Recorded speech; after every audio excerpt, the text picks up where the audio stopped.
Sementara itu, melihat gimana gaya bermain timnas Indonesia U23 kali ini diketahui cukup membuat rival-rival seperti Thailand ataupun Vietnam yang sempat meremehkan Indonesia sebel. Sebab bagaimanapun mereka nggak nyangka jika ternyata secara tersirat memang Gerard van den Berg menjadikan laga melawan Brunei sebagai uji coba dan rotasi.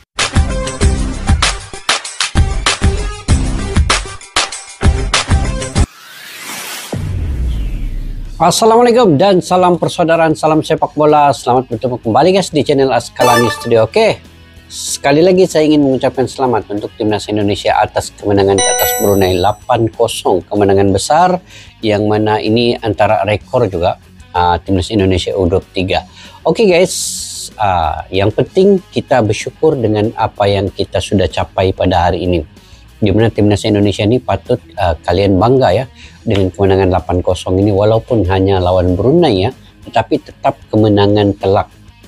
Ketimbang dengan Malaysia, saya sangat sedih dan saya sangat kecewa. Saya menjagakan kemenangan ke atas Malaysia ya, tetapi tidak dijangkakan Malaysia kalah 2-0 ke atas Filipina. Walaupun Malaysia menguasai permainan, dari segi persennya 70% Malaysia menguasai permainan, tetapi tiada penyudahan, tidak ada cetakan gol. Makanya tidak semestinya bermain cantik itu membuatkan kita gembira. Bermain cantik pun akan membuat kita sedih bila tidak dapat mencetak gol. Itu yang terjadi ke atas Malaysia. Dan Indonesia semalam, ini bukanlah tim yang terbaik lagi, karena saya pikir di Indonesia ini ada ramai lagi yang sebenarnya pemain-pemain yang belum diturunkan, yang masih berumur 23 tahun ke bawah. Itu kayak Ivar Jenner, Jardim, Marcelino Ferdinand, siapa lagi guys, kalian bisa komentar juga nama-nama pemain yang masih lagi di bawah U23 yang belum diturunkan oleh pelatih Gerard van den Berg ini. Kalaulah, bayangkan guys, kalaulah semua pemain-pemain yang saya sebutkan tadi itu diturunkan untuk bermain dengan timnas U23. Kalau ada Ivar Jenner-nya ada di situ, Marcelino Ferdinand-nya ada di situ, Mauro Gestra-nya ada di situ. Macam mana? Bayangkankah Indonesia itu sekuat mana? Ya, karena mereka pemain-pemain itu sudah punya pengalaman bermain di peringkat-peringkat tertinggi, di peringkat antarabangsa. Oke, kita nantikan untuk perlawanan yang kedua. Indonesia akan melawan Filipina dan juga Malaysia akan lawan Brunei. Jadi saya mengharapkan Malaysia dan Indonesia ini sama-sama bermain sehabis baik ya, walaupun nanti di akhirnya Malaysia dan Indonesia akan ketemu juga. Akan bertemu juga. Memang kalau dari segi permainan itu saya melihat Indonesia dari segi penyudahan itu bagus. Malaysia bermain cantik tapi tidak ada penyudahan cetakan gol, itu perlu diperbaiki. Oke guys, kita semak dulu video pada kali ini. Mereka cuma jadikan ini uji coba. Rival Sebel lihat game plan timnas U23. Media Belanda mulai tertarik. Itu judul yang saya ingin reaksi pada kali ini guys.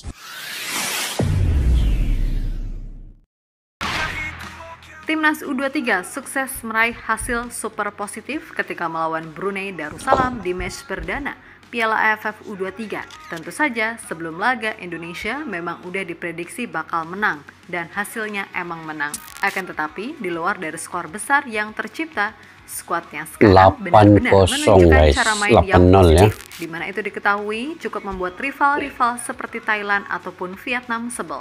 Terlebih di grup A ini, Malaysia yang semula dijagokan justru keok dari Filipina 2-0. Sesuatu yang secara hitung-hitungan jelas menguntungkan Indonesia.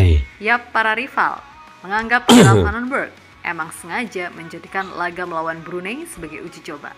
Itulah mengapa selama TC Garuda Muda sama sekali blas nggak melakukan uji coba. Tapi kembali lagi, dilihat dari pattern permainan, tim ini jelas menunjukkan sesuatu yang positif dan diketahui itu juga menarik perhatian media Belanda. Yang mana cukup penasaran gimana racikan Gerard van den Berg dengan pemain-pemain dari kompetisi Liga Indonesia. Kebanyakan pemain-pemain timnas Indonesia udah tidak main di Liga Indonesia ya, termasuk juga Jens Raven kini sudah mulai diincar pemain klub-klub di Indonesia. Dan beliau ini kan sudah bermain dengan Bali kalau tidak silap ya, ataupun saya kurang pasti guys, nanti kalian komentar ya, sama ada Jens Reben ini sudah bermain dengan Bali United atau belum ya. Oke. Indonesia berhasil mengawali langkah mereka di Piala AFF U23 dengan catatan positif. Tentu sebelum ini, banyak yang ragu tentang cara bermain Garuda Muda mengingat Coach Gerald sama sekali nggak melakukan uji coba.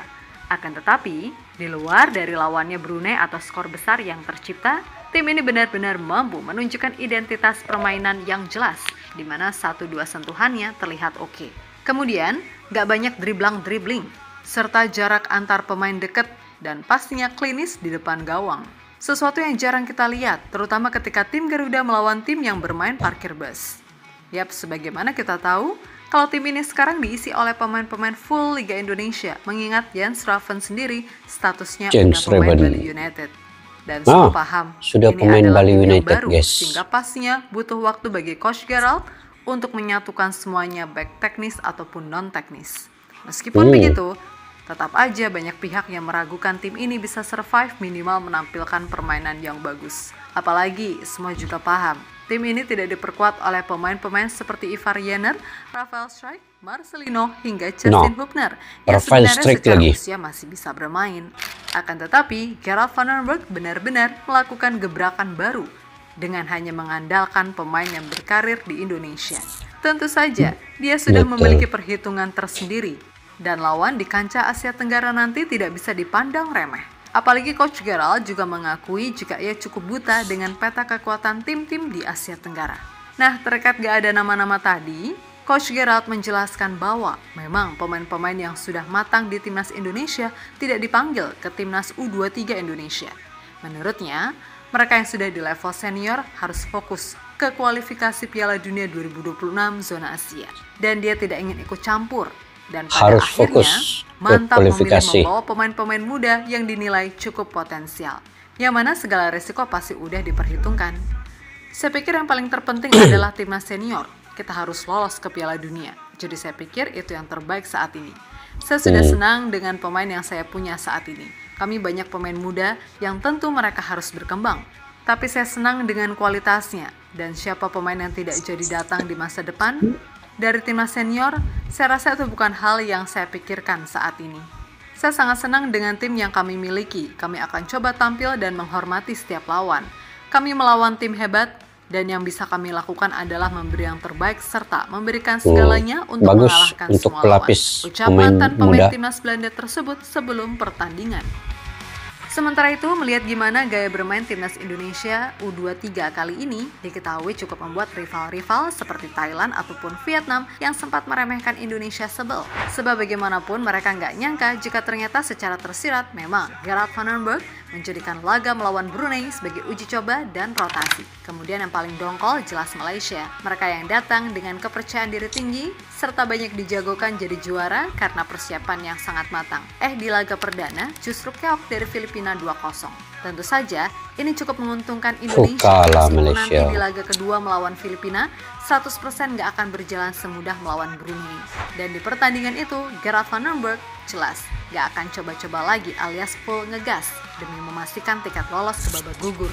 FYI aja, yang berhak lolos ke semifinal adalah masing-masing juara grup serta satu runner-up terbaik. Itulah kenapa jika berhasil menang lawan Filipina, maka kita nggak perlu dalam tanda kutip ngotot pas lawan Malaysia. Gengsi sih gengsi, tapi meminimalisir cedera karena jadwal padat itu adalah prioritas, kan gitu. Karena semua tahu kalau lawan Malaysia, dijamin deh tensi bakal tinggi dan mainnya pasti banyak kedebak-kedebuk. Yap, terlepas dari apapun, kemenangan 8-0 ini harus disyukuri. Serta jangan sampai kita terlena, karena sejatinya harus disyukuri. Bisa ditingkatkan. Lagi pula, secara identitas, kita udah paham kok Coach Gerald maunya main gimana. Main 4-3-3 dengan banyak kombinasi serta sesekali direct. Itulah identitas yang benar-benar coba untuk dipatenkan. Dan sejatinya, itu juga menjadi pembahasan di media-media Belanda.